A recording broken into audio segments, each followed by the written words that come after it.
Trust me, I know. Hello, everybody. How are you? Hey, April, how are you doing?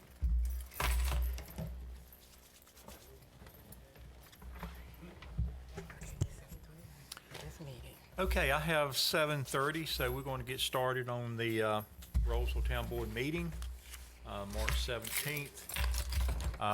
This is a little different time, but we had a workshop planned prior to this meeting, and due to the current situations, we canceled that workshop. So it's a little abbreviated agenda here, being it's not a regular town board meeting, but I do want to, under the circumstances that we're all facing in town right now, I do want to ask Jackie if you would open up in prayer. Okay. Let us pray. Heavenly Father, we thank you for this day. We thank you for your great mercies and blessings. We pray this night for this town and for this nation and for this world. We pray for your divine intervention. We pray that you will stop this coronavirus. We pray that you will heal those that have it. And we pray for the people that are affected by it physically, mentally, and financially. We pray that you will put your healing hands upon us all. Now we pray that you will guide and direct us as we conduct this meeting. We pray for those who are petitioning, and we pray for those that you have put in positions of authority to make decisions. Please help us to please thee in all we do this night. I pray in Jesus' name, thy will be done. Amen. Amen. Thank you, Jackie. Welcome the guests here. We don't have that many here, but welcome the ones that are here. Also the ones that are following online. I think we'll go ahead and start the agenda. First item on there was a continuation of a public hearing, A20-01 Chandler Ridge Annexation. And I think I'll start off with maybe Danny. I know you've done your introduction, but maybe a brief reintroduction would be great. Yes, sir, Mayor. Thank you. Let me turn the mic on here.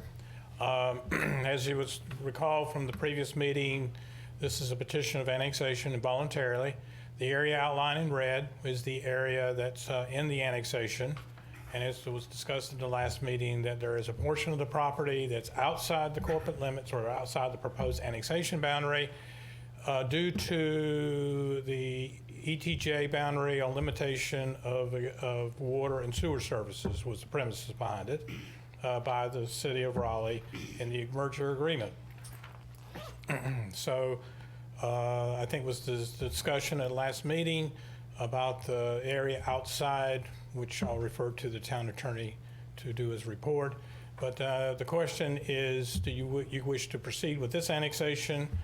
And of course, there's various options to choose if you want to discuss them, or not continue with this annexation. And of course, just a continuation of the hearing as you directed. Thank you, Danny. Any questions for Danny before we set soon? Okay. The first will be comments from public in favor. So I'll let you guys, I know the board had last meeting a couple questions, so if you got anything you want to introduce first, this is your time. Thank you, Commissioners. Thank you, Mayor. So I apologize for not being here the last meeting. I think you may have overheard my transmission actually released that day. So I was we had one vehicle trying to get everybody, kids and everybody to their sporting events and everything. So, I had heard. Can you introduce you? I'm Teddy Whitley with Wright Whitley Development. This is Stephen Carson. He's my engineer with Bateman Civil Survey. So I just wanted to kind of come tonight to try to address any questions that you may have had in regards to what we're doing from a zoning standpoint. I'm here to do what's best and, without any, delay or anything that you guys feel uncomfortable with. With the reason why we did not do it is I would have had the plat with 60 lots sitting on that property, but the soils were horrible. So we could only do county community water system and septic on that property because it's county land. We couldn't run water and sewer to that property. You're speaking about the dip right there. The portion that's behind this part. May I step over here? Oh, yeah, please. Switch over to this So the part that's the blank, that's the county portion, that's Oh, outside. okay, the county portion there. Yeah, that Okay. portion there. Okay. So that's outside the ETJ. So when we were along the process, at the beginning of the process, I decided that, okay, thank you. So when we found out the soils were not good, there was only, I think out of the 70, roughly 70 acres, only about 10 lots that were good for septic. And they were spread out all throughout the property. It would have cost tons of money just to put the infrastructure in place just to cover, 10 lots in that 70 acres. So there was really no one area that was, together, close together, that we had good soils. So we decided at that time that we would not address that property from a development standpoint. And then we found out we had to have a certain amount of that area for our open space requirement, which is roughly, how many acres, Stephen? Do you recall? Yeah, so there's like 22 acres. That's, I guess it's arbitrary where you want to put it. That would be the open space. I think from a development standpoint, if a buyer wanted to come in and put two 10-acre lot properties on the ground, they could do that, I guess, hypothetically. I don't know if they'd want to do that. You got to put a big road back there to do that so they can get access to that property. But for the other piece, it's just required for the open space. And the attorney could probably speak to that as far as if that's required from an annexation standpoint. We obviously didn't think of it any further. I had mentioned to the town at some time that we were willing to potentially, if the town wanted that land, that we would, we could maybe trade out for impact fees. So that's still on the table, is my understanding. The other piece you're referencing is the dip right there. Yeah, the whole back portion here, this whole entire portion. Oh, I'm sorry. Okay. And this as well, I'm sorry. Okay, And I'm this as talking well. about that part. That's the part that we were Yeah, so concerned. this portion here, I can understand that, okay. and then this as well, and this as well. So, but we're actually having this much of that land that we're leaving. Stephen, am I correct? That we're not building on that, right? Right. No houses are going on that. So that's roughly about 4.5 to 5 acres from here to here that we were leaving potentially for the town if you guys decide you wanted it, and you have water and sewer there with, you wanted amenities or anything like that for a park down, way down the road. Okay, the big piece is not in our ETJ, No, sir. so we couldn't annex that anyway. The little piece is in our ETJ. That's the part we're. No, that's not in there either. That's not in there either. It's county as well. Everything that's inside here is the ETJ that, that the Wake County is willing to serve with water and sewer. Okay, They so- won't do anything else, so there's nothing that we can do. So you are annexing everything that's in the ETJ? Yes, sir. Okay. So wait, the question is, the open space, what's Yes, gonna ma'am. count towards you as open space? I'm sorry, What's gonna count towards your project as open space? roughly You wanted to 40 some acres. You wanted to use that dip as counting towards your open space, or am I mistaken? Yeah, part of it and then some of the back. Yeah, all this and then some of the back as well, with the exception of 22 acres. So wherever that 22 acres, it's an arbitrary kind of thing now, right? So I guess you can fill it out and say it's here or there, but And that can be decided when we approve the site plan. We don't have a site plan, right? yeah. Okay, so right Yeah, now, that's the right. only thing that we need to act on tonight is approving the annexation. Right. Okay. all right, Yeah, because the I'm other good. spot's going to be, like I say, it's going to be left for open space. You can't do anything with it. Can't put anything on it. I think the question I had, or that we had in our last discussion, was regarding that little dip, and the attorney was gonna give us a report out on that. So that's who I would like to hear from. I don't have any questions for you Okay. personally, but. All right, thank you. Any other questions? Okay.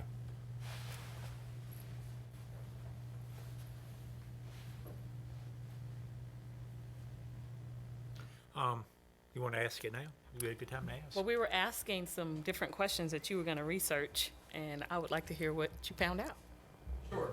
So with regard to the dip and whether the town has the authority to annex that, the answer is if a property owner were to bring it forward in their petition and propose it for annexation, the clerk would be able to certify that it is legal for us to annex it, and we could choose to do so if we wanted to. We do not need to necessarily provide water and sewer to every acre of land that is within our city limits, just because it's in our city limits. The rule is we need to apply the same policies throughout the town for all of the land that's within our city limits, including the land that we might annex if it comes in as a contiguous petition. So, in this case, we know that we already have a policy through the city of Raleigh and the merger agreement that water and sewer is not extended into the watershed areas. That's a generally applicable policy. We would apply it here, and therefore it doesn't affect the question as to whether we could or could not annex our. Okay. Make sense? Yes. So the question that follows from that is, can we annex it today? We could. The answer is no, because that hasn't been proposed. Right. Okay. Okay. All right. I've got my answer. I'm okay Well, with I it. mean, let's continue the But public again, let's, I want to hear from Any others. others in comments in favor of the petition? Any others? You have a question? I have a question. Yes. This is Chandler's Ridge, right? We also had discussed the taxes on the area that's not annexed. Correct. So the town collects property taxes only on the areas within the municipal limits. So if, for example, taxable investment were to occur on additional property outside our limits, that would not be an area we would receive revenue. However, we may very well see in the site plan a requirement that this area or most of this area be dedicated to open space, in which case we would expect that that property is likely to be deeded to either a homeowners association or to a conservancy, in which case there'd be no tax base there anyway, because it would be tax exempt. That's hard to say. We don't have that plan yet. Right. Thank you. Good question, April. Any other questions before we move on? All right, again, anybody else in favor that want to speak now? Anybody, any comments from the public in opposition?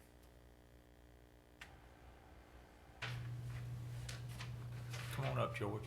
State your name and address, if you would. I'm George Garcia, 524 Averett Road. Not necessarily opposition, but concern about our property and people trespassing into our property. We've already had some problems with that they're aware of. Both the surveyors, geophysical, and people crossing over from that property. So what safeguards are we going to have so that we don't encounter recurring problems in the future? The developer will sell the property and we'll inherit any problems that are not resolved now. Okay. Thank you. Hey, George. Can you refresh my memory? Where's his property at relative to this here? Right beside it, right beside that rectangle. Roseville Baptist Cemetery. Okay, just wanted to make sure. Okay, Okay. yeah. Okay, she said, okay. Okay. Any others, comments from the public in opposition? Okay. Is it any rebuttal from the folks? Any rebuttal? Anybody? Okay, we'll move on. I'm gonna go ahead and close the public hearing, and I'll leave it to the board for discussion. How do you want to proceed with this? Just one question. I'd like to ask Teddy how he would respond to this gentleman's Yeah, I concern. just wondered if I should. I would like to hear something in Sure. response So, to this. Mr. Garcia, I have talked to all my folks, the civil survey guys, the geotechnologies, anybody who's been out there to please be aware of Mr. Garcia's property. And they all have surveys, they all see the lines, and I've done everything in my power to try to make sure that they're not on that property. Are you developing it? Are you the developer? Currently, I'm the developer, in case it does something different, until somebody hands me a check, and then I would. Well, we ran into the same problem at Carlton Point with upset neighbors. We want to make sure it does not happen here. And he has made this board aware of the fact that people have trespassed on this land. Right. We want to make sure the subcontractors and the contractors Right. and all the support people do not go on his property. I'm absolutely aware. I've heard from his attorney. Okay? And we have, everyone that goes out there, we do everything in our power to let them know not to encroach on his land. In fact, we actually had to, it was a reverse. He was actually on the other property addressing some of my folks. Okay. On outside of his property. Okay. So we kind of, we were having those discussions. Okay. All right, thank you much. Okay. Did that answer your question, Jay? Good. All right. And I just want to clarify something on the dip with the attorney. Okay. The dip, back to the dip. Do I need to? No, he No, said no, no, attorney. to the attorney. So on the dip, that is not a part of the open space, because it will not be annexed in. I just need to clarify that. Yes. After all these words took place for So me. the dip, Can it be used as open space? dip may be able to be used as open space to the extent that the developer controls that land and is willing to subject it to a restriction with the town. And that's provided for in our ordinance, and that is, I believe, what the development team intends to propose down the road. And that's how we will know that it remains open space and undeveloped. Gotcha. So may I make one quick comment? I'm sorry Yeah, you 'cause- closed. May I? Yeah, I did. I closed. all right. Is anything you want to? Come on, I'm gonna let you. A little bit out of order. So if it would, I guess in my case, the best case scenario would be if the town, looking 20 years down the road, if they wanted that county land, right? If the town wanted it. Or I went to you guys first. I'm coming to you first, right? I've talked to Mr. Arnold and Mr. Johnson about it. Obviously, the town wanted, I'll annex what you want me to annex. I have no problem with that. But if you annex it, there's going to be a tax implication. Is that correct? Am I right? It's going to be more of a tax. But so if the town wanted it, would you be taxing yourself? I don't know. Is that a valid comment? Or if I give it to the Wake County Conservation Society, it won't be taxable, right? So I'll do whatever you need me to do. This has been a project that's been going on for a long time, right? And so I want to make sure that I make you guys happy for what you want. But from my standpoint, I'd love for you to take the land and say, here, Teddy, we'll give you some credits towards your impact fees, and it's all said and done anyway. But the dip has been a problem for me as well. I wish the county would allow us to put water and sewer at the dip. But they said if we put one grass blade in that dip, they wouldn't serve the property or the lot for water and sewer. Gotcha. Okay. All right, thank you. Thank you, Kate. Thank you. Okay. What's the wishes of the board? I move that we approve the annexation of A 20-01 Chandler's Ridge annexation request. Okay, I have a motion. Is there a second? I'll second. Okay, a motion, a second. Any other discussion before we make a vote? I can just make a comment. Yeah, I'm excited to see the site plan. yeah. Me too. I am too. And it will come back to us. I think Danny has said that several times, and we get to see it. Recreation matters. Yes. Awesome. Okay, all in favor say aye. Aye. Oppose? Don't see any. Thank you very much. Motion approved. Okay, next item is consideration of a letter of intent with Cobblestone Crossing LLC. If you don't mind giving us 1 minute to bring in some folks and have some folks Sure, leave. sure.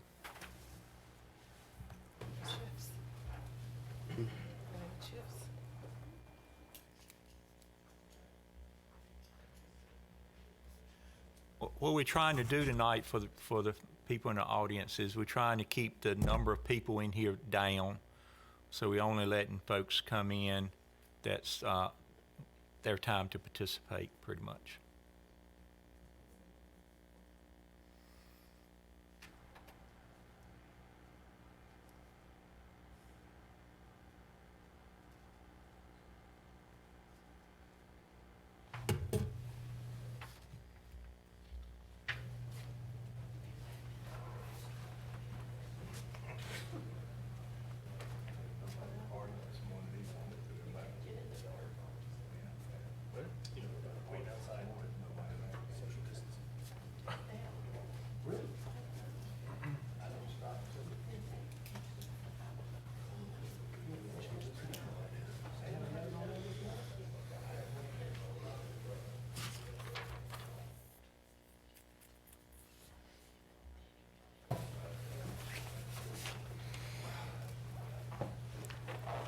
think this is it, Mr. Mayor.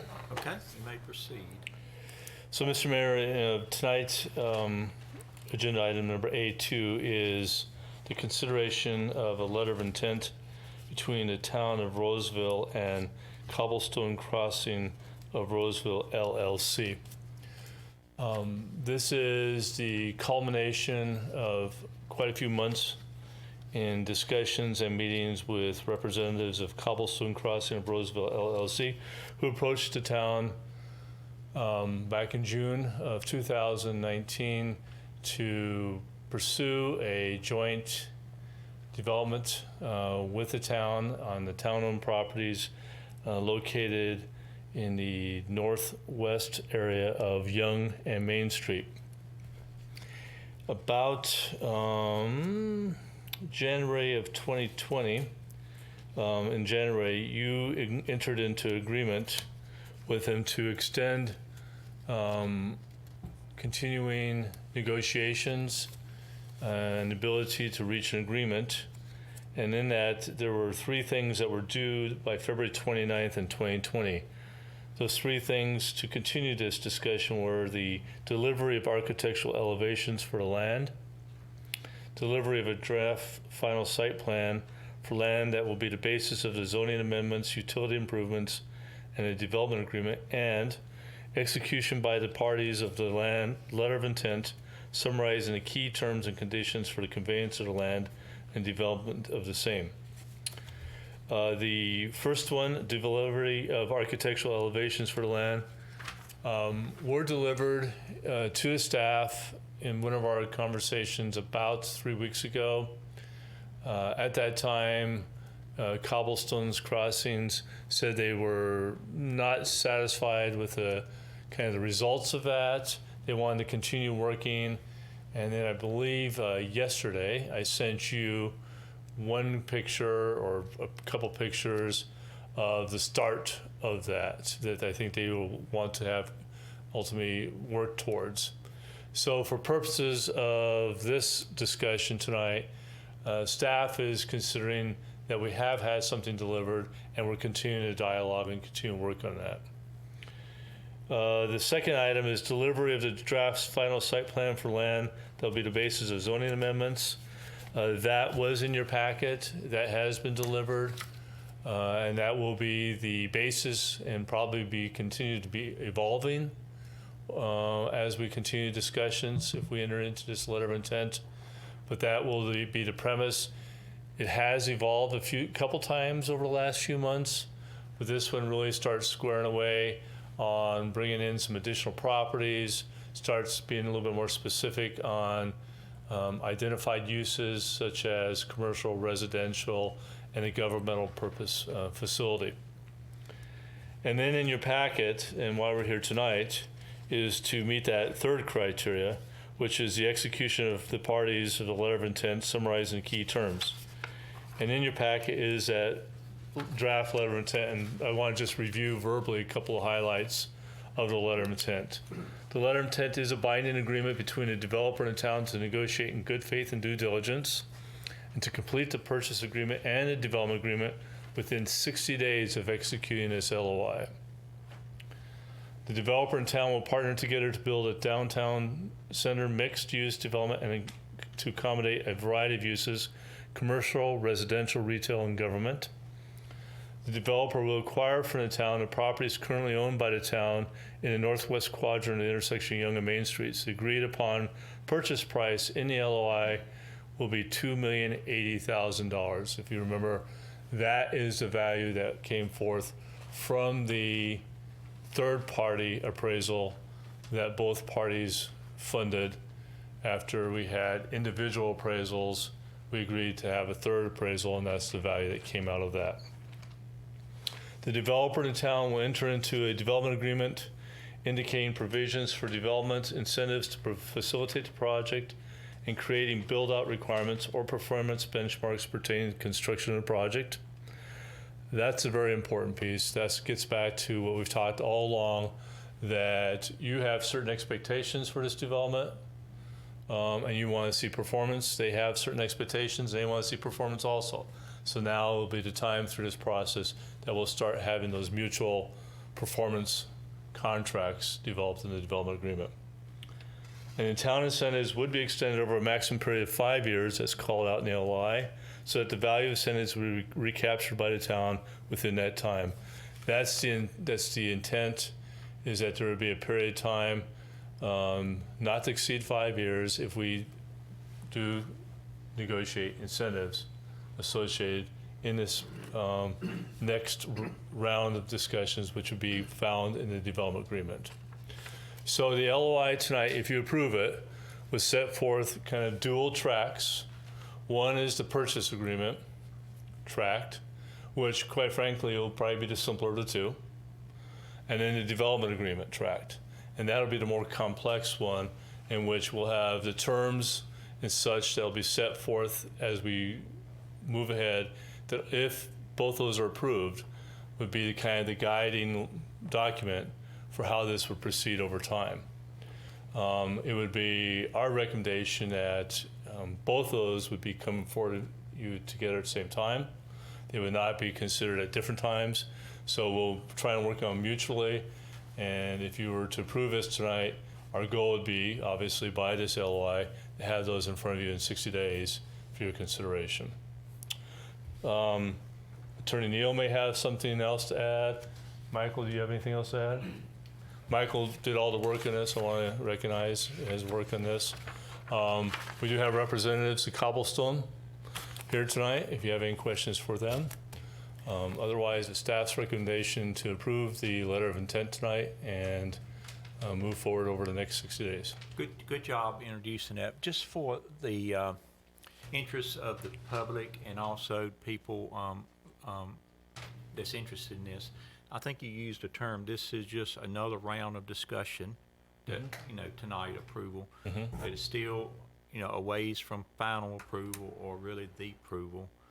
So, so just kind of give, and you did that, but somewhat, but kind of in layman's terms, what this really means that we're doing tonight, and what's the next steps, and this is by far not final. So far you've had, I would call more surface type of agreement, which is an agreement between both parties, allow them on the property, do some due diligence, and try to come to some recognition of what that property might bring to them, and allow staff and the developers to talk about what that development on that property might look like in context. So remember, this is in context, generally with the Main Street Vision Plan. This was an important part of that Main Street Vision Plan.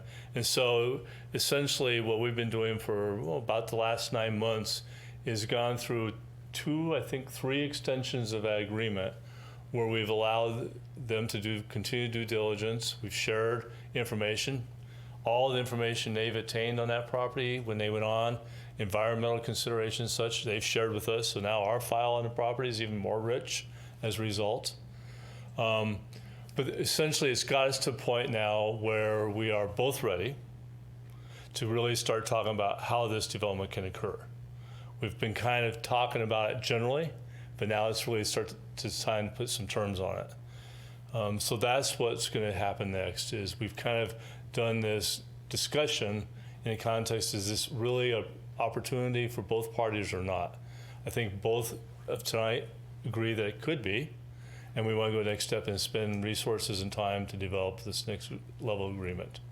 This will be the hardest part. This will be the part that you will have to look at yourselves and with staff as to, does this really fit what you want from a fiscal, from a use perspective, and ultimately from what you want out of the site over time. For them, it's going to be their time to also see if what you want will fit their market analysis, will fit their development needs to make this something profitable for them over time. And so this is the time now for the next 60 days that we'll be having that kind of level of discussion. Kelly, will the development agreement address the issue of the, that relates to the people that are already there now. I'm speaking in specifically the private buildings there because of the parking issues that they are going to experience because of this development. Will this be taken care of and addressed in the development agreement? So the answer is yes, but you raised another good point that I want to touch on. Okay. So yes, the site plan will be the basis of how we will structure the development agreement, how it gets built, including access to the buildings, both existing and new. Okay. Now, the point I want to bring up that you brought forth is the LOI is also clear that not only are we going to do this purchase agreement and this development agreement, but there's also this other part, which is we have to work on the zoning and such and the UDO of this parcel. And that's a different hat you're going to wear. You're going to take off that, you're going to bring a hat somewhere down the line of kind of your land use hat.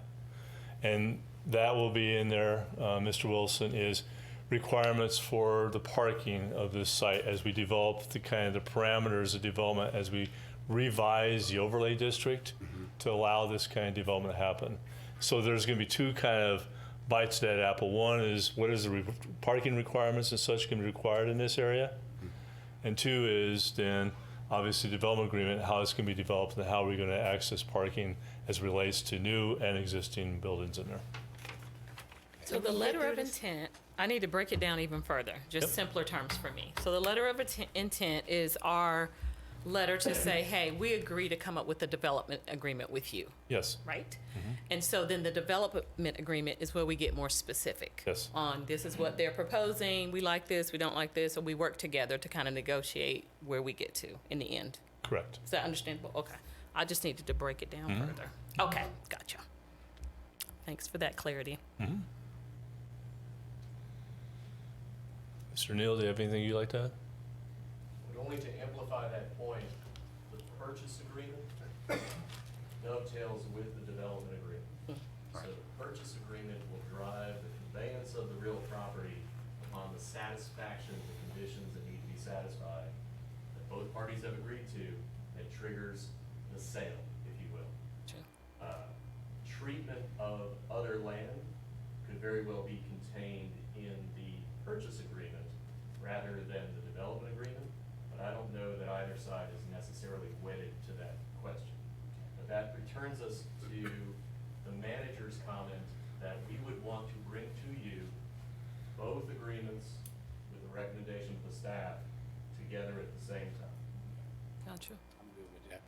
So I have a question then. So that purchase price that's on here, that's not written in stone then? That will be the basis of the purchase agreement, I'm assuming, because it does call it out as the purchase price. So that will be primarily the basis of the purchase price, the purchase agreement. Now, there may be other elements to the purchase agreement, but that will be the basis of what this land is going to be valued at. That's the starting point. No, you're saying starting point? I know you're saying it's the basis of, but are you saying it can change? Because the starting point means it can change. Let me make sure I answer this correctly. I'm trying to figure out if I'm going to be articulate in my answer. It's going to be the identified purchase price, but within that, we'll talk about within the purchase agreement and the development agreement, I don't know which yet, we'll talk about potentially items that might affect that purchase price. Okay, that's what I'm referring to then. So it's a sticker price. Yeah. I guess we're all, For layperson's perspective, that's Sticker probably a price, decent, yeah. that's probably a good way of looking at it, yes. okay, all right. We've both agreed that's a sticker price.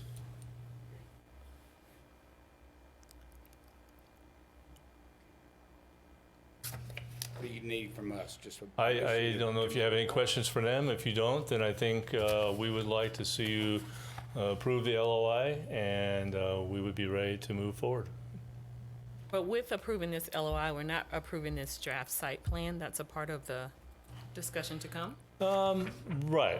I mean, I think what you're approving that is, no, that does not call out, it's not attached, but that is shown as one of the things they brought forward.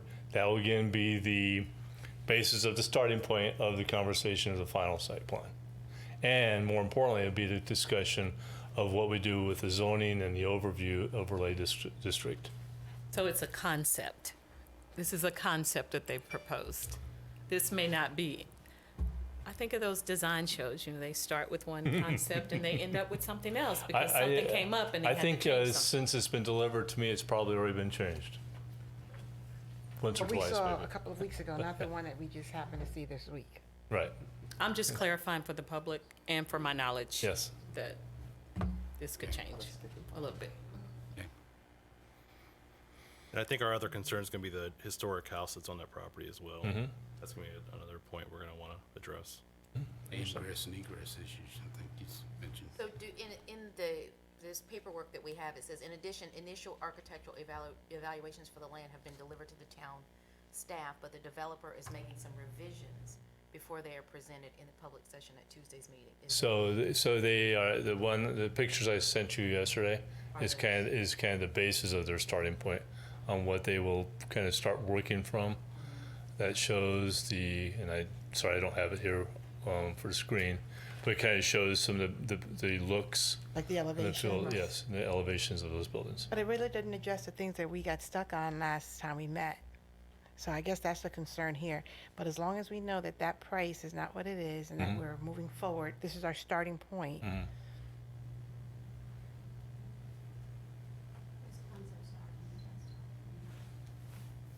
The ones that we were emailed to us. Yeah. Where that would that be? Robin? Yeah, so I've seen this. Mr. Mayor, members of the council, just, I get asked all the time, what is a letter of agreement? And so backing up a second, it is an agreement for the parties to continue to That one use and in that. good faith. Which one? Usually exclusively with one another, not with anybody else, can't be reshopping it. And you are going to negotiate substantially consistent with the terms set forth in the LOI. That would be what would be considered good faith. Does that make sense? Yep. It is not a contract to contract. It's not. Doesn't go that far. It's good explanation. It's a written agreement to talk in good faith, right? And it's- Consistent with the terms set out in the LOI. And that's 60 days on that? That's what the limit is? What happens if it goes beyond 60 days? Is that another extension again? If we're moving forward, you'll probably have a recommendation to extend. Is there a You're limit making on these? progress, you saying? That's normal in this world. Yeah, I would think the latest things happen in a few weeks. Like past few weeks may slow things down a little bit too, so. Yeah, some things beyond our control. Don't worry, I wasn't saying no extensions. I was just asking. This is the rendering that I sent you yesterday that was delivered. Which building is that? Is that the one kind of, That's the one that's in front of the park in the corner, kind of the main gathering area. You can see there's a small amphitheater on the far left-hand corner of that kind of site. But So that is an amphitheater? I think that's what that is, right? It's Kind a of stage, yeah. Stage, Yeah. stage, yeah, stage. Oh, it was just a rooftop. Like a- you know, the questions for the manager or staff? Questions? I'm gonna give you guys, y'all came out, opportunity to say anything if you would like to. Sure, yeah. I'm Kenyon Burnham with KDM Development, here with Charles Hassinger, our primary development consultant, and Ken Burnham, my father, and president of KDM.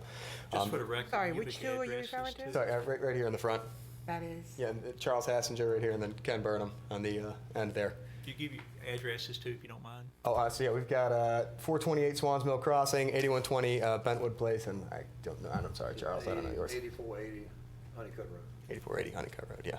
So, yeah, I mean, we've been progressing well throughout the process. Obviously, in the recent week with the coronavirus situation, things have slowed down a little bit on our end, but we do anticipate moving forward at the speed we have been. In regards to the elevations, we did complete elevations for the entirety of the property, but after reviewing them with staff and internally, we kind of found ourselves unsatisfied with what client had provided us up until that point, which is how we've gotten to the updated renderings that we've presented here. Now, they haven't had time to go back and do every building in the entire plaza, given the time constraints we kind of put on them here, but they've done a good job of representing what the overall feel of the project is going to end up being. I brought along some sort of bird's eye view images of what they did produce initially. That'll happily kind of hold up here as long as you don't hold me to the elevation. Sorry about that. The elevations themselves, but yeah, it's sort of if you could imagine, it's sort of like a program almost. So this is South Main Street, right? You got it, yeah. So then the building you're looking at is kind of off to my right here. If you see that green space. Okay, so this is still the old ones, right? You got it, yep. Okay. Yeah. So, if you could kind of envision it all, this is a running program they have where they kind of update elevations as they go through. They have gone ahead and updated the Village Green building that we have represented here, but the rest of them, they just haven't had time to get around to just yet. But they presented the general concept behind the architecture there. And, Can I take a picture of that with my phone? if you'd like, as long as we can keep it out of the... If you prefer not to, I won't. I'm just, Yeah, I don't know. What's No, I would, That's fine, like I said, if you prefer not to. we're not building this, I can tell you that. Yeah, we've the locations of the buildings are correct, but the look of the buildings is off from what... Yeah, it's a skin more than anything. That's what we've been referring to it as. And that was a little bit of just, Klein not really performing quite to where we wanted them to be. And also, we didn't really give them enough time to get all the way through the full process of what we were looking for. And, a little bit of lack of communication from our end from my end on making sure they were fully aware that this is what we were looking for, not the skins of the building. So, things are moving along quickly. The site plan, insofar as changes that we'll be making from this point forward, I don't anticipate anything major, aside from the addition of parking that we're going to continue to try to find ways to squeeze them in there. We have our engineers at Brass, Nixon, and Kennedy are currently working on, finding us additional parking throughout the property. There's a couple of different solutions they found in doing that, and we'll continue to add that because I know that's a big concern not only on our end but on the town's end as well. What's the point of having a project like this if no one can park in it? So we're continuing to add the parking spaces, and that's really from this point forward the only major change you'll end up seeing on the site plan. And besides that, I think that the concept has sort of been laid out there, the sticker plan, I guess as we can call it for the time being. Any questions for me? I'm happy to answer them. Any for them down there as well? We're more than happy to answer them if you have them. I do have a question. The drawings that we have already, are those buildings the same as, the placement of those buildings the same as the ones that you have there? I believe so, yeah. The site plan that you received? Is that what you're referring to? Yes, so yeah, the site plan, yes, that would be correct. Okay. That is the most recent site plan, and the main differences you might see from that point forward is ways there where we add additional parking throughout the property. But the overall concept and the placements of the buildings we are pretty married to them at this point, and obviously with the input of the town moving forward as well, or from you guys, I should say specifically. So with the concept that April is referring to that I'm looking at here, I want to hold it up so you know what I'm talking about. This original one. I know it's little. Yes. This original one, right? Gotcha. Yeah. Where is the main entrance to this? The main entrance, if I could kind of give you a general idea you here. would. The primary entrance, we have two primary points of access. Here's You see your yours, right, April? a full access point here on the south end of the property, right at the edge of the town property, and this is would be Main Street Park here. We have a right in, right out access right here along West Young Street. We also have another full access point up here. So we have 3 points of access currently. Last page in the One of them is a agenda. limited access component where, again, you're only allowed in and right out, and these two will be full access points. So one of the challenges we've been working with this product is dealing with that intersection. DOT has standards they hold us to insofar as keeping us certain distances away from that intersection in order to make sure traffic flow is safe. So that's one of the challenges we've been addressing. Okay, I'm sorry, are It you was- gonna pull that up, Kelly? Yeah, it was So in we our can see it. It's the very agenda last page package, of our- Kelly. Yeah. Yeah. Can you pull it up? Sorry.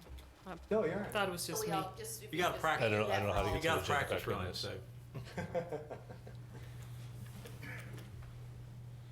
This is an Internet Explorer. Hold on a second. Where's the, we have the, I don't know if it helps in this. Okay, pull it up online. I still have the Internet Explorer.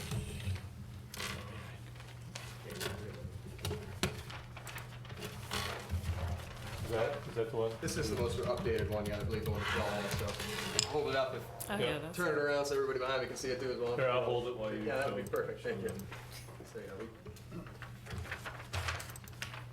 There you go. send that over electronically. So to give you a general idea, points of access are, we have a full access point here on the very southern edge of the property, right along the town-owned park and our neighbors here. We have a right-in, right-out access along West Young Street, and then another full access point at the most northern edge of the property on the current Wilkins property. There it is. Yep. So 3 points of access, you know, we do, I'm pretty satisfied with how many we were able to get. I like the addition of the right-in, right-out. I think that's gonna help a lot with traffic flow going through there. That was one of Klein's recommendations and something we ended up pursuing.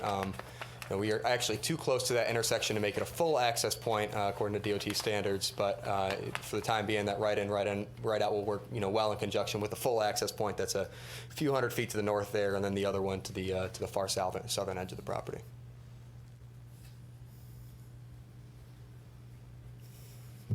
Other questions on the board? Motion to approve letter of intent between Cobblestone Crossing LLC and the town of Rolesville, as Okay. presented. All right, I got a motion, is there a second? Second. Motion and a second, any other discussion, board?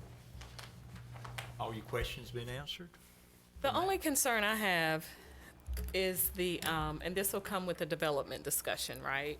But when we first started this out, it had some prominence to it, and to me, that's lost.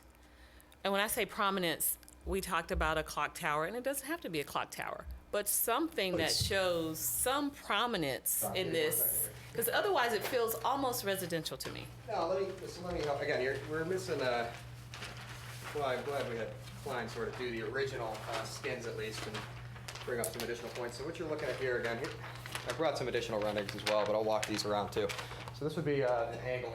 Some of the things we're having Klein work on, right? So you can see we've got our clock tower going on, but this isn't what I told him I wanted at the end of the day. You know, we want something taller and more prominent as a result of that. This would be the government building you're looking at.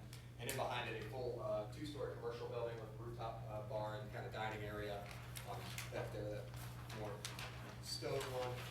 In addition to that, you've got your government building, and so one of the things I was just saying over there is we've got our clock tower feature, but one of the things we have Klein approving is that's not what I had originally asked them for. I asked them to kind of model it after your existing clock tower that's on the logo of the town.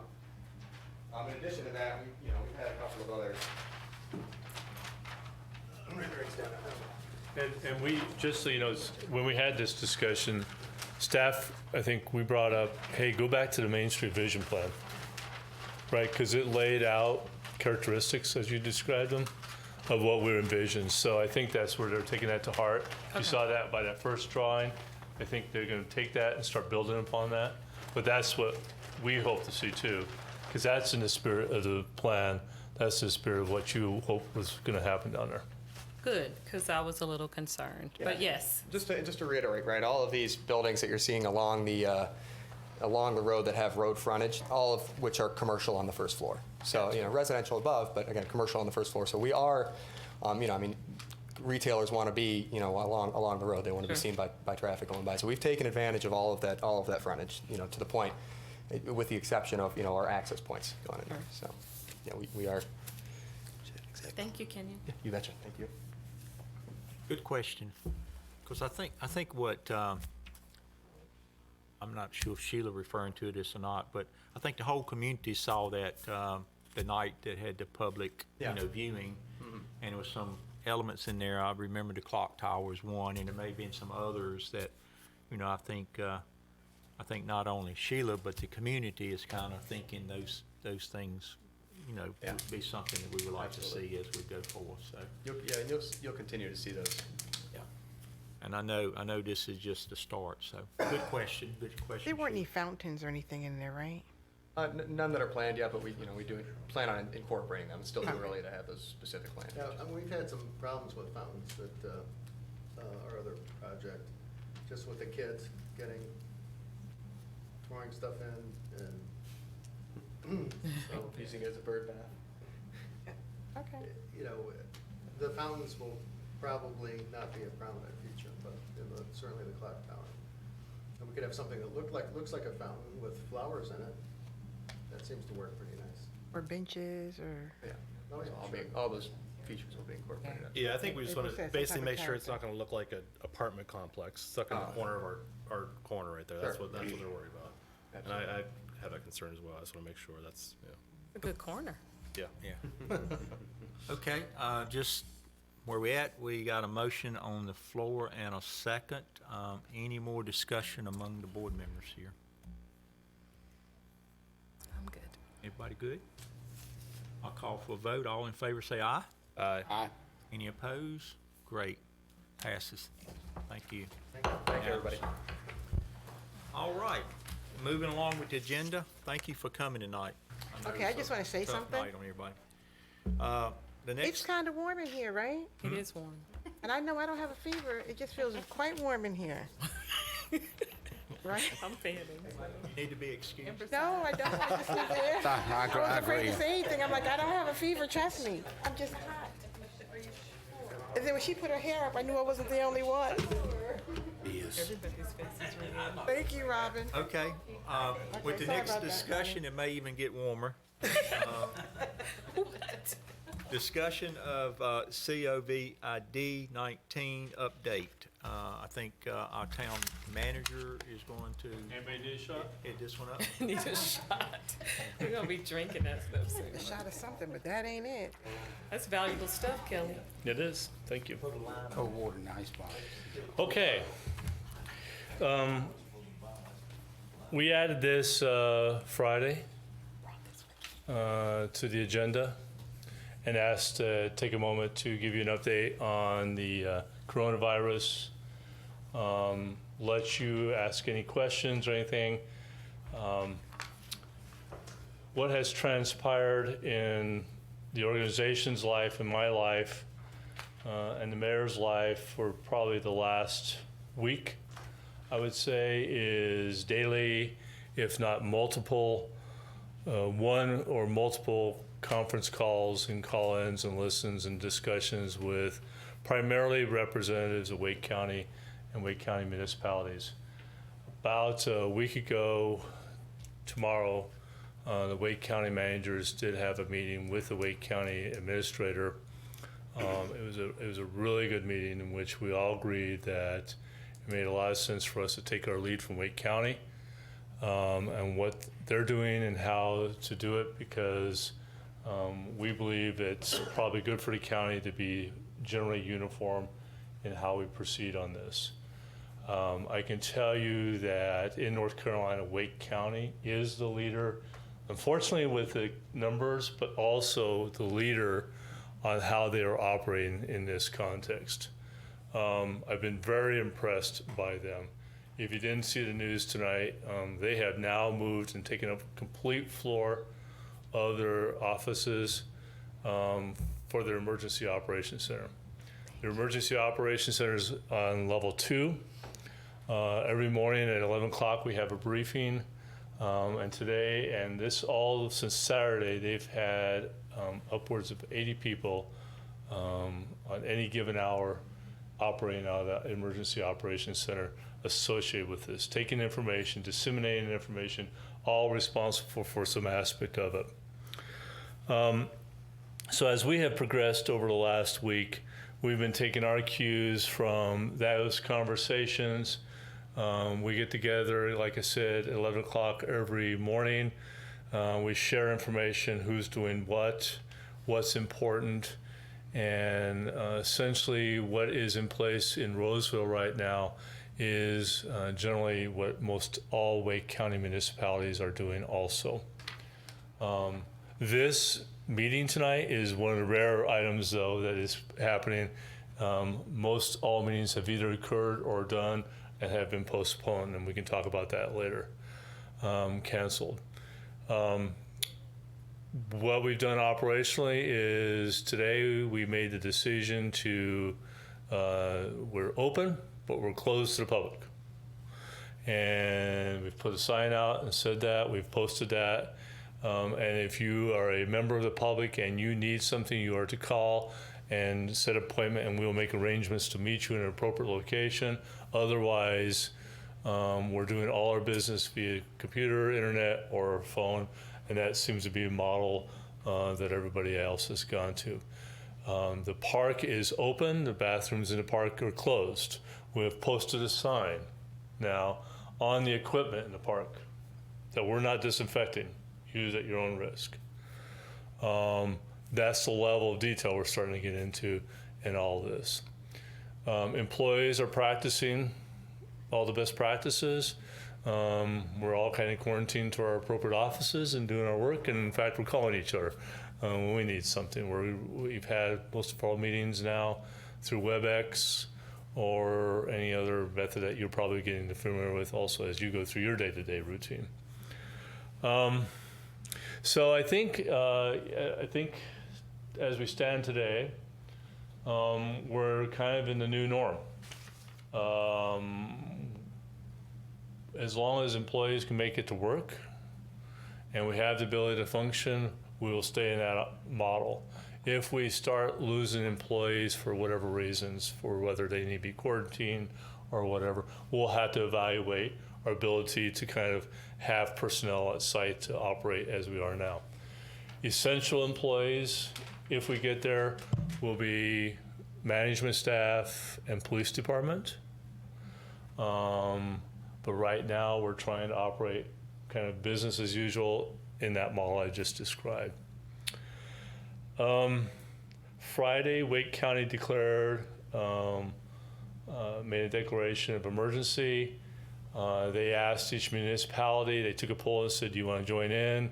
We said yes, and therefore the mayor, and you should have a copy of that up there, did do a consent. We sent them a proclamation, I believe it was.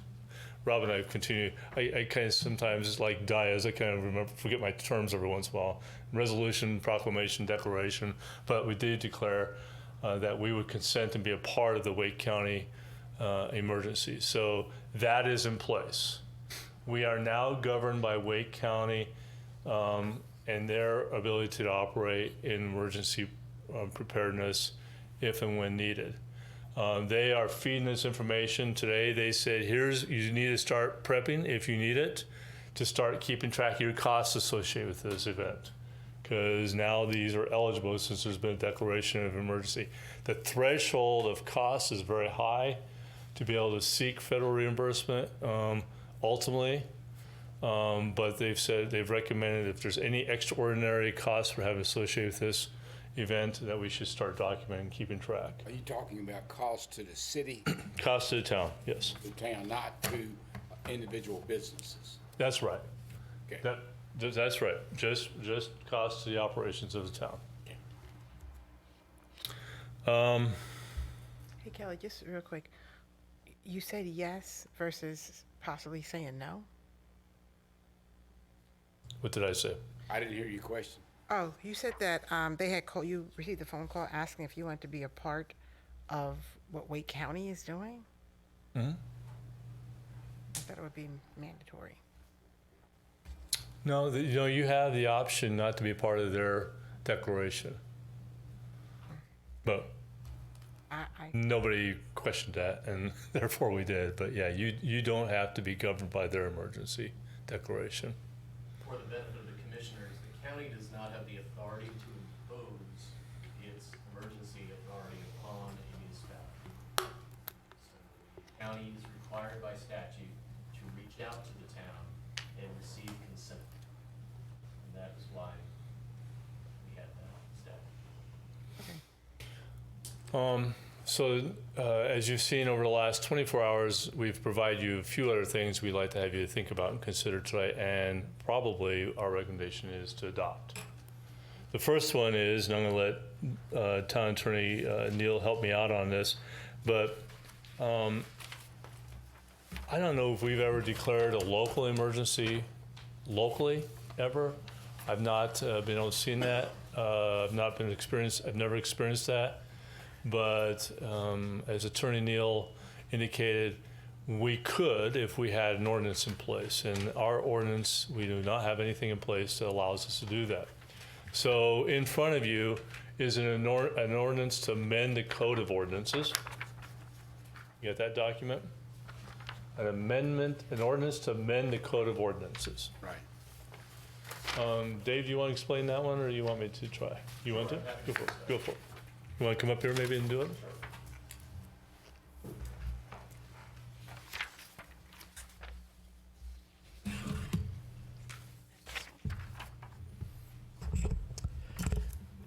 As all the members are aware, the Town Code of Rolesville is a relatively short document.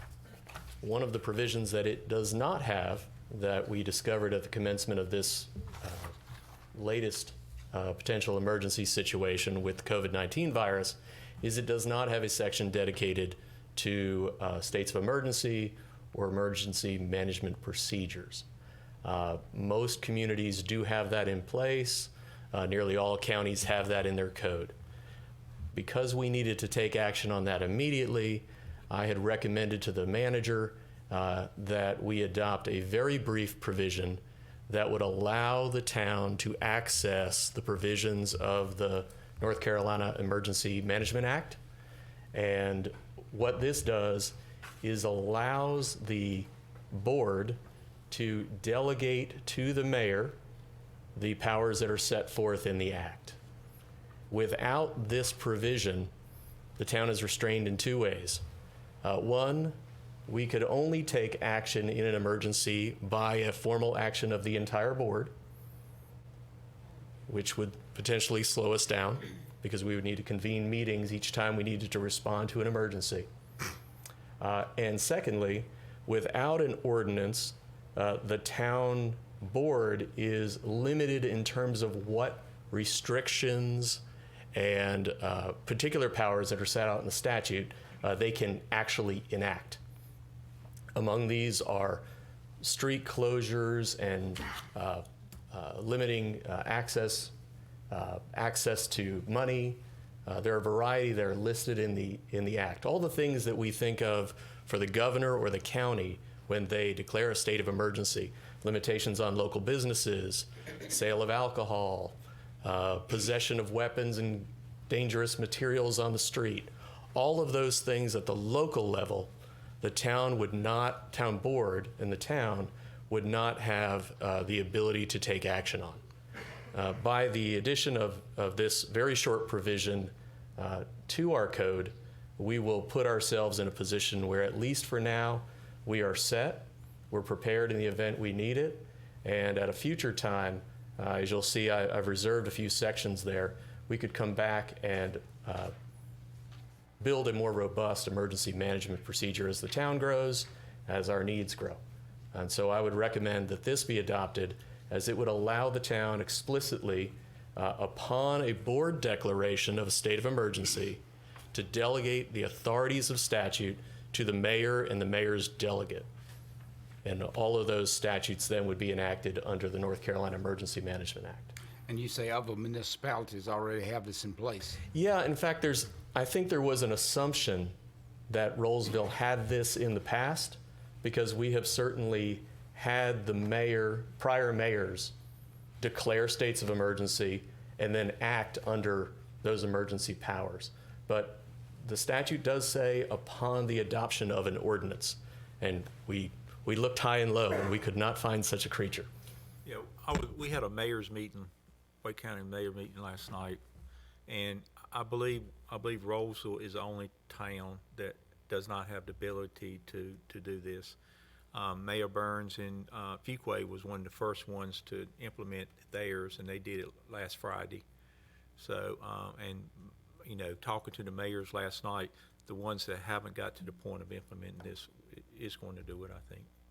I've read it, and it's pretty generic, from what I understand. That's the idea. So if we think of the ordinance working together with the declaration that is also in your package, the idea is to set the framework that allows the town to respond quickly in the event the town does need to respond quickly at a local level, particularly if it needs to be in enhancement to whatever the county is already doing. It instructs the mayor and the staff to be working in coordination with other authorities. It keeps things at that level. I should also mention that the proposed ordinance is a middle ground Other municipalities, in some cases, have delegated the declaration of states of emergency to the mayor, to the office of the mayor. I did not draft it that way, but if it were the pleasure of the board, we could make that amendment today and delegate all of this to the mayor's office, and then the board would not have to make that initial declaration in the future. I thought I heard you say, I just need to clarify what I thought I heard you say. You said once the board declares it's an emergency? Did I hear you state that? Correct. So the statute requires that a municipality or a county's governing body make a declaration of a state of emergency before the special powers of the statute come into play. However, a town can adopt a local ordinance delegating that act Gotcha. entirely to the mayor. But the reason I asked about the emergency part was if the state in which we sit has already declared a state of emergency, that doesn't automatically apply to us? I know the county doesn't. So the federal government has declared a state of emergency, the state government has declared a state of emergency, the county has declared a state of emergency, and the municipality has the ability to declare a state of emergency so as to address the matters within its jurisdiction that may require local attention, different and apart from other communities. But That we is don't within your power. automatically fall under the state once they designate. You do fall under the state generally. You do not automatically fall under the county, and that's why we needed to adopt the consent. I got the county part. I'm still on the state part. You definitely fall under the powers of the Constitution and the governor's. But I was just trying to question why the board would need to designate an may- emergency when the state has already done it. I think Just the way I- Can I clarifying. give an example But and that's the tell me same if thing I this have for the works? county. The governor made it mandatory that they close restaurants. Yes. Okay. And in the president's presentation 2 nights ago, it mentioned restaurants, bars, and gyms. So, and consequently, we closed our gym today. But this would give us the power if the governor did not close gyms, we would have the right to close the gym. That is correct. Okay. So it gives you Yeah. the power over Yeah, your own yeah. municipality. In other words, Yeah. this would give you the right Right. to shut me down. That's, Yeah, if It's an excellent deemed it a example. hazard. and I think the advantage of, like you said, whatever the president and the governor says is passed down. But, hopefully this will pass, but if say Rolesville will become what they call a hot spot, and with the hot spot of the county, then we may need some extra Some additional considerations things to do. that the governor or the Wake County is not It's not declared. declared. I got you. I'm just trying to get clarity. I appreciate that clarity. That was very helpful. Thank you all. I guess I was just a little confused again. That's why I mentioned the county part when you said it wasn't automatic. But just because the county isn't, the state and federal is. Correct. So the state does not need the consent of municipalities Okay. because the state essentially incorporates them, but counties It's a do. hierarchy, but Wake County is not. Correct. Okay. The General Assembly has determined that counties would not automatically have jurisdiction to impose emergency restrictions inside the city limits of municipalities unless the mayor or the board has consented to them. Okay, so I guess my question was, when I asked that, would there be any detriments to Rolesville if the county declared something and Rolesville did not? Does that make sense? It would I'm wondering- be difficult to imagine the hypothetical that would cause us to recommend to the mayor not consenting.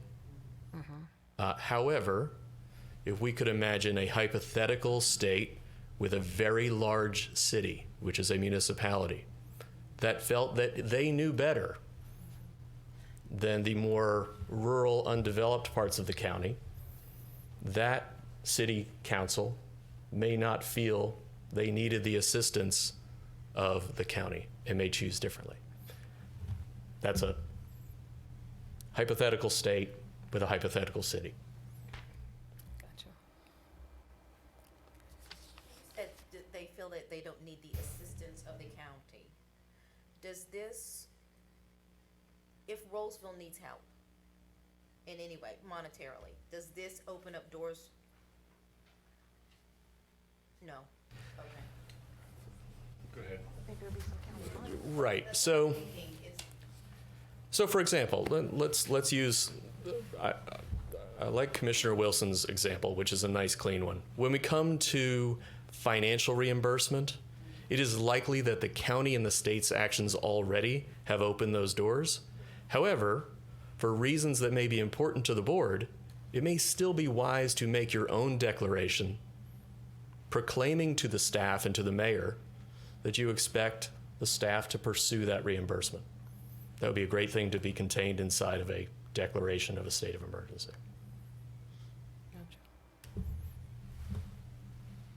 Is that good? So to be clear, are you asking for a board recommendation on this, or We have, to direct it towards so the far we mayor have only? 2 matters before you, and I know the manager and the clerk probably hate that I've mixed the 2 agenda items together. We have an ordinance that would allow us to move into this area of emergency management and provides for the delegation of emergency powers upon a declaration to the mayor or the mayor's delegate. And then we have the declaration that would follow from that, which on its text does make such a delegation and calls upon the mayor to take action and by extension the staff to protect the people of Rolesville. Can I say so moved on the ordinance and the declaration, I or have no? one question about that. Oh, sorry. It's probably not, it's just in general. Oh, go ahead. When you give the powers to the mayor, does it take a board action to remove those powers after the state of emergency? Like how does that I think it said. how does that go after that? Right. And so if we were to think about a situation of a mayor gone rogue, is that the idea? That's a good way of putting it. Yeah. Anything wrong, I swear. It would be, without looking at to see if there are any reported cases on the topic, board action, given that it was delegated, the board could also take action otherwise. I will also tell you that in the very brief ordinance that I drafted, it does provide for the termination right being delegated, but I think it also adds or the board. And so that is always there. You're still the governing body of the town. Okay. I second Sheila's motion. I think I made a motion. I think we need 2. All right. 2 separate I motions. got, yeah. Let's take the ordinance to amend the code ordinance first. Okay. So this is the one that we don't have that will be permanently placed in our ordinance, is my understanding. So next time this happens, if it happens again, we don't have to go through this again. This Right. would be permanently placed. All right. So that's this one here. All right, so how should that be worded? I make a motion to accept, Can we use the case number on it? to approve the ordinance to amend the Code of Ordinances, case number TA-20-02. Is there a second? Second. 2 All right, I seconds. think Paul had it first, so we got a motion and a second. Any other discussion on this one? Okay, all in favor say aye. Aye. Opposed? Okay, I move that we accept the declaration of state of emergency consent. That the way that one should be worded, No, this is Consent to Wade County. the declaration. This is not the consent. state of emergency. Declaration of state of emergency. Okay, I move we accept the declaration of state of, and approve the declaration of state of emergency. Second. Okay, got a motion and a second. Is there other discussion? Not hearing any, all in favor say aye. Aye. Opposed? All right, pass unanimously. Thank you very much. I think this is important, important for us to get this implemented. Next Now, up. let me ask a question, just make sure I understand what we passed tonight is, for any future state of emergency, we can do that, but it requires a board to approve it. That's correct. Right. Yep. So, so that's okay. You know, if we want to change that, we can change that in the future or something. I know, for example, Mayor Burns, he saw the need to do that with town manager, and they immediately act, and they didn't have to have a board meeting. God forbid us if we couldn't have a board meeting, what would happen, you know? So, you know, that's something just to keep in mind. But I think we're good for tonight to get us where I we need think to we go. are too, So, Ronnie. Thank you, board. The staff's consideration was when we build out the remainder of our emergency procedures ordinance, it'll be an opportunity to revisit that in a work session. Great. Thank you. Appreciate it. Thanks a lot. I know David's been working pretty hard on this, so thank you, David. One more thing David's been working on. We also like to talk to you about just in the case, and we are getting in that season for the next 2 months, including an adoption of a budget and such, that we're going to need to meet. And we started talking, thinking to ourselves, how do we meet if we're in a time that some of you cannot make a meeting if we have a meeting? So in front of you, we have what's called a remote participation policy that, do you have that? I don't have that. That's why I'm looking at you like, what are you talking about? Okay, thought we got that distributed. Here. Yeah, I have it. Yeah, I got it. Let's see, which one is it? I don't have it. Unless it's stuck to something. Nope. I'm not Yeah, in fact, that was seeing part of it, what he sent us. I'm not seeing that.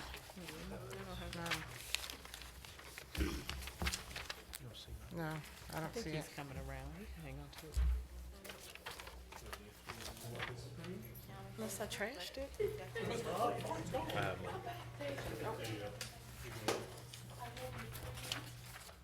Thank you. Okay. Sheila needs one too. Yes, we do. Do you all have one? I didn't have one. Thank you. David has it up on his screen, so he'll answer the specific questions. But this is a policy that I think we talked about Thursday. I ran across it, and I said, David and I talked about it a little bit. And then he went out and did some more research and found some other best practices of North Carolina communities who have adopted a policy that allows town boards to meet in a quorum with remote participation. Typically anticipate one board member can't make it and wants to participate for some reason. That's the primary purpose of this, probably. But in the off chance that in the short term here, we need to meet and maybe 1, 2, or 3 of you, or 2 of you cannot meet, you have the ability by this policy to remote in. And it talks about the process, it talks about the ability, the threshold of the participants to be able to listen, participate, and ultimately, again, I don't have it in front of me, but I think it ultimately says if all those criteria meet, then those participants in remoting in can participate and also can be participating in votes. This is a policy typically that takes time to delve into and review and talk about.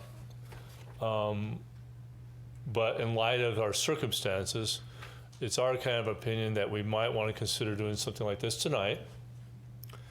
And if over the next 2 or 3 months we need to pull on it, we do and use it. But if not, we don't. And then we come back to it and make it better if it needs to be better.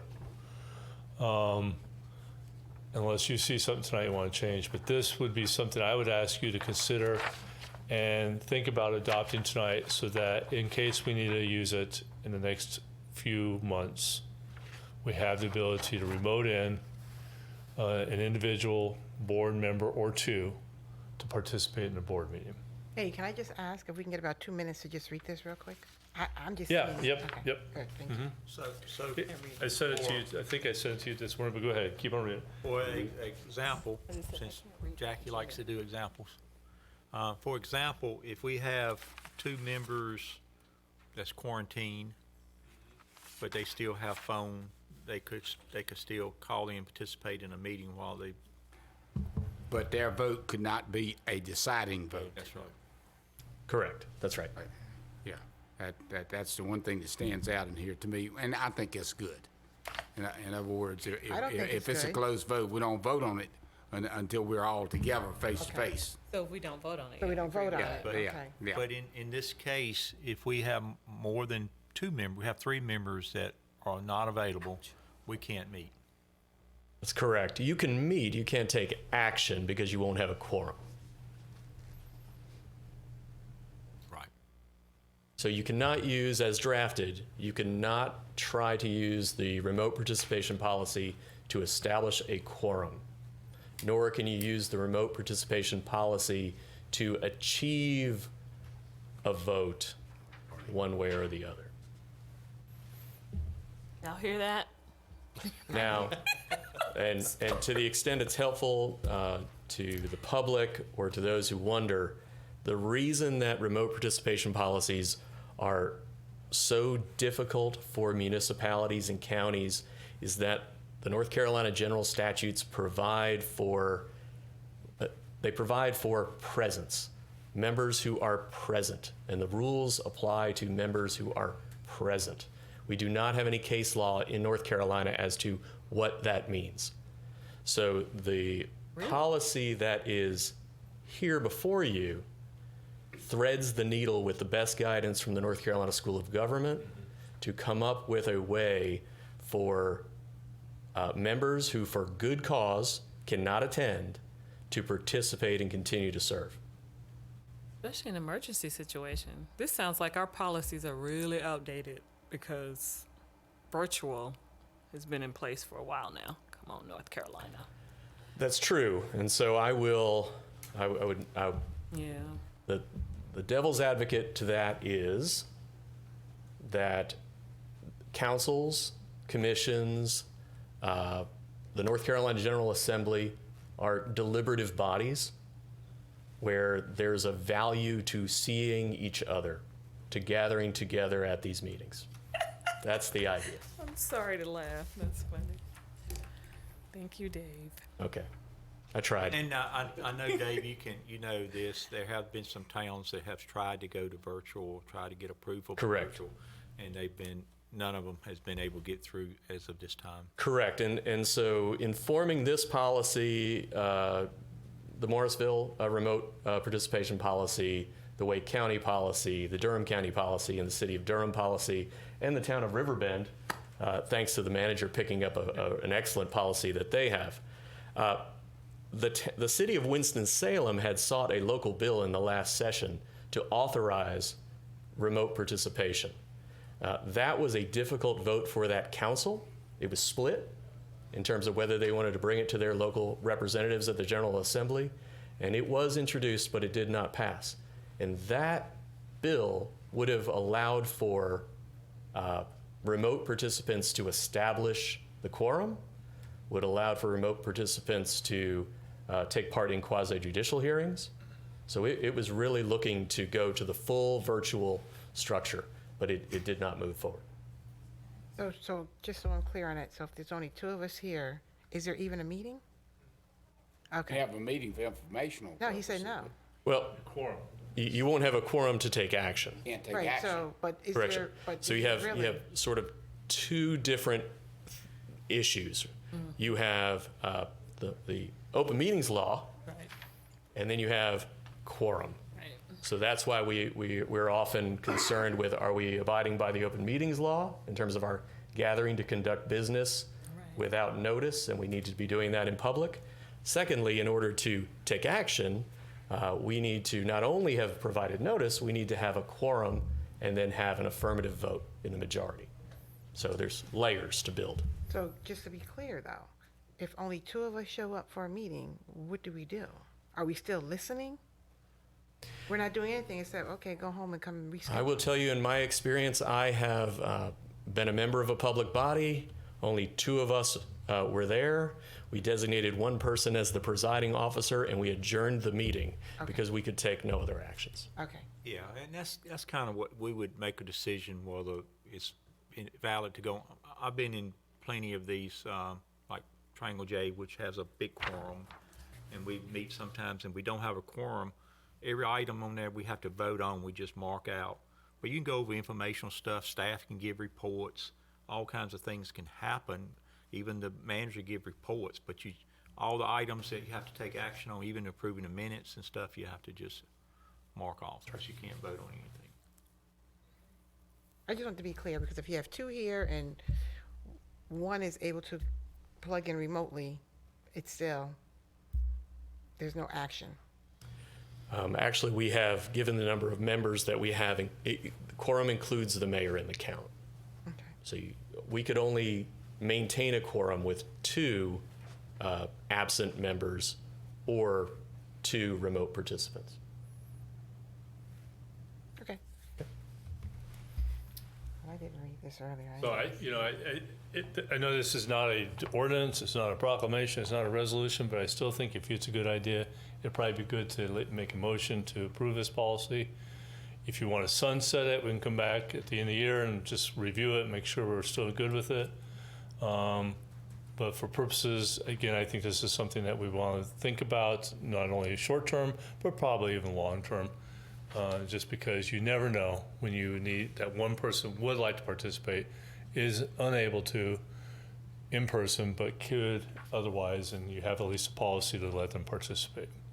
In light of the environment we're in right now, I make a motion that we approve the remote participation policy as presented. I have a question, though. There's a blank on page 2, so Yeah. I just want to clarify what the blank is. Am I missing something? Under procedures for enabling and administering remote? Madam Commissioner, you are not missing anything. Okay. I did not number or provide letters or any sort of designation for the paragraphs, as I was not sure what our practice was for policies.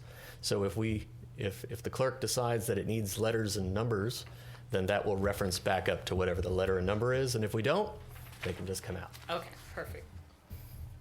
Okay, we've got a motion. Is there a second? I'll second. Motion and a second. Any other discussion? But I like the sunset idea, only because we are in an emergency situation. I do like coming back to it at the end of the year. You want to amend it? Can you amend it to revisit? I amend the motion to include a sunset provision for December. Okay. I'll second that amendment. Good. All right. So we got a motion and a second. Any other discussions? Okay. All in favor say aye. Aye. Opposed? Good. Motion passed. Good job, y'all. All Last item, All right. meeting schedule. So let's talk about that for a moment. So it's my recommendation that we did have next Tuesday on the docket publicized to start the budget, in consideration where we are today and such. I don't think you need to have that meeting. I think we can cancel that meeting, and we'll get our budget work done in April. So if you're good with that, we'll cancel that meeting. I'm sorry, which meeting? It's the Tuesday night special March work 24th. session, March 24th. What was that session called? It was a budget work session on March 24th. I have a different notebook, sorry, but I knew That's it was all right. 24th. Looking for advice on this meeting. There is a planning commission scheduled for March 23rd, Monday night.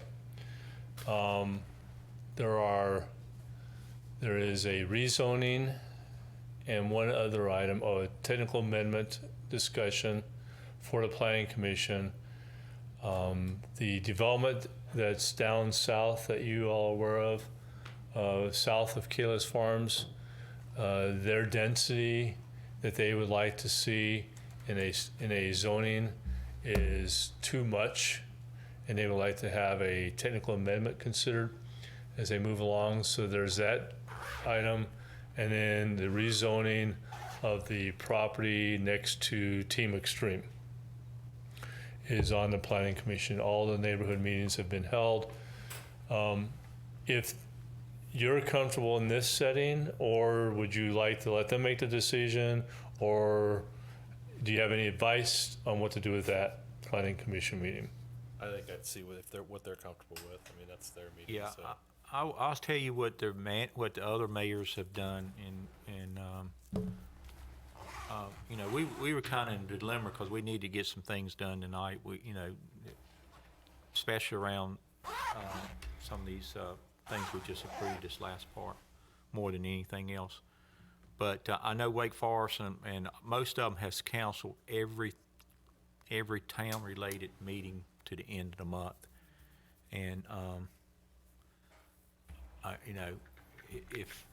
I would lean towards that way if it's not something critical for the, the town, that we delay it. But that's my opinion. I agree. And that is true. And what's really happening is, and you can appreciate this, most municipalities have large public hearings coming up. And so they are like, how do we separate? And fortunately, we don't too much, but that's why one of the primary reasons are most of all, so we just can't even deal with that. We're going to cancel. But if you want to go that way, I fully appreciate that. I think the Planning Commission would appreciate that. The applicants will have to appreciate that. That's fine. They won't And so It sounds like They're not gonna appreciate that. We also have a PARAB meeting that week too. who? A PARAB, Parks and Rec. Parks and Rec. Yeah, I think that probably should be canceled too. So wait a minute. So is the Planning Commission meeting recorded, Televised? No, televised? no, it is not. Huh? But it's a public meeting. Yeah, so is the Parks and Rec board meeting. Something to think about, because that could help us in these instances. Because I mean, if they were comfortable in meeting and keeping their spacing, you could disallow or whatever the public for this emergency purpose. Right. In my And then it could be viewed. in my previous place, we did elect to choose to have the Planning Commission meetings televised also. Yeah, that just something to think about going forward. That makes I sense. think they do enough business that's of the public interest Yep. that you ought to think about that. So generally, I'm hearing postponing Yes. the March 23rd meeting. Nobody really has a Didn't I get something saying that it was canceled anyway? no. Well, what was it then? Something about that. Was it, maybe it wasn't, maybe, I don't know. Maybe I get too many emails. Okay, so we're going to do that, and then the only meeting you have on your schedule out there then is April 7th. So do you want to keep that for now? Last meeting we had, as you know, we had the 3 public hearings scheduled for April 7th. Do you want to keep that and see how it goes, or do you think we should just do anything with that meeting at this stage? Was one of the public hearings what was supposed to happen on March 23rd? Yeah. One of them is related to that. So it just got trickled down to 2. That's right.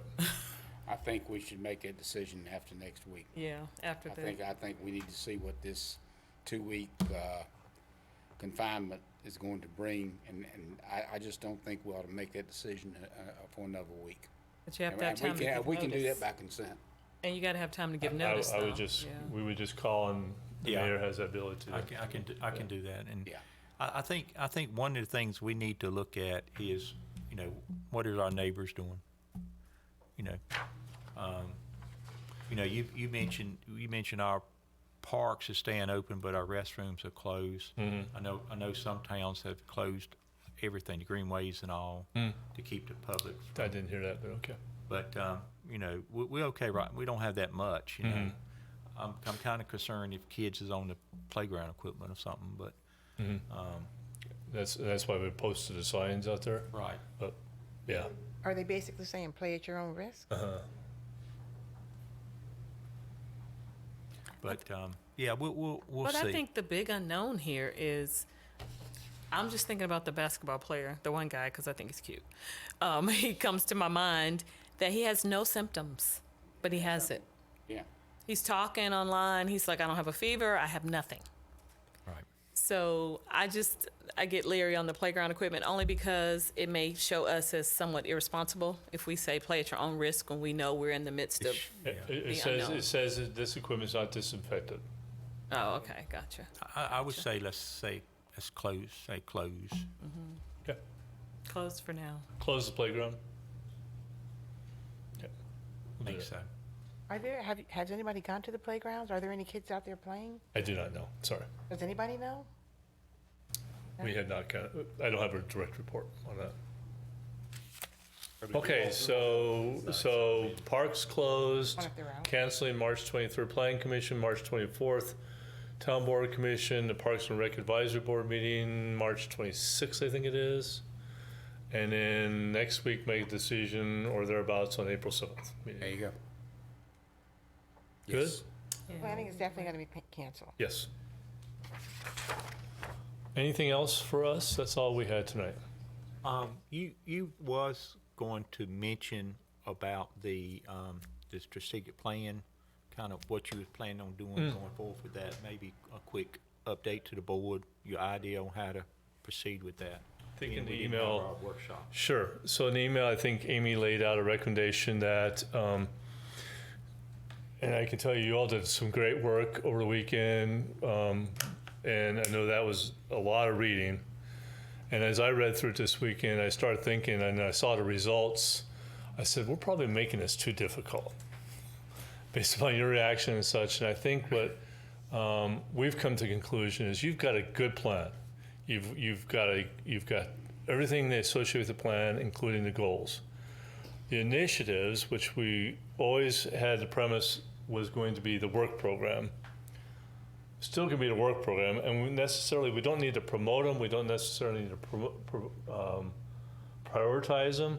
It's just going to be kind of the work program. And so what I'm going to do is take those out of any document that you're going to adopt. And those are going to be kind of our internal working documents as we talk to you about how we're progressing on your goals. So it'll still be kind of a checklist and sheet and such, but it's going to be kind of the guide of what we're working on. Some things, when we talk about them, you're going to go, why are we doing those? We don't want to spend any time on them, and such. But for purposes of strategic plan, I think the initiative piece does not need to be in the plan. So if you're good with that, I think whenever we meet next, we're ready for an adoption of a final strategic plan. Does that make sense? What I asked the board, you guys understand? It makes sense. Now, I do ask as... And the goals, all that stays the same. That's right. Everything stays the same. Some of you had good questions. I hope to call you, talk to you about them, through them a little bit. But there's no reason for us to have to go through further on that exercise, in my opinion now, based upon what I've seen and heard. It was really granular, and I don't think we need to put all That's that right. out there. That's right. But this is good. I said this from the jump. This is great. Yep. This is wonderful. So it's ready for adoption, ready to get going on You it. need to keep it small, simple, Keep it readable. simple, sweetie. But I like, So we can't adopt this tonight? No, I'm joking. I'm just kidding. Since we're not- Amy said if you want to, she's ready. I mean, I don't have a problem with it at all. I mean, If you want to, we're okay with that already. we'll check it Yeah, off and we'll start promoting the heck out of it. Y'all ready? Got it. I make a motion. okay, and just say, what are you excluding, the work plan? You don't even have to say that, You just to have to make say a that. motion of the strategic plan with all the various elements. Could you read off the elements? Which Everything, not just. Read it, and we'll, The 4 buckets? we'll say so moved. So the motion would be to adopt the strategic plan 2020-2022 that includes the vision, the key focus areas, the goals within the key focus areas, the mission and core values. So moved. Second. Okay, got a motion and a second. Any other discussion? All in favor say aye. Aye. Motion approved. Okay, Easiest vote. tomorrow we'll start promoting that. Tomorrow the mayor's going to have a little statement to the community of all the actions you've done and things like that we'll promote out, and we'll just keep you informed. And if there's anything, Be give there me for a a call. second. That's mine. You'll get it back, but I don't have cooties though. Motion to adjourn. Okay, but wait, I just have a question. You did take that cool word Yes. out. Oh, okay. That's what I was thinking about. That's what I want to make sure about. You voted for it. No, I didn't. I know. That's like we did agree. Take that cool out. Good point. And Thank we you. have no reason for closed session, David? Anything? Not that I'm aware of. But can I say that the staff did an excellent job? I mean, the board and the staff did an excellent job on this plan, but the staff did an excellent job on those work plans. Because I was like, dang, they're going to be working hard. So thank you all, because that was a lot. Good job. Yes. All right, I entertain a motion then, Jack. Motion to Motion adjourn. closed. Second? A second. All right. Got a motion and a second. All in favor say aye. Aye. There is no opposing that one. So.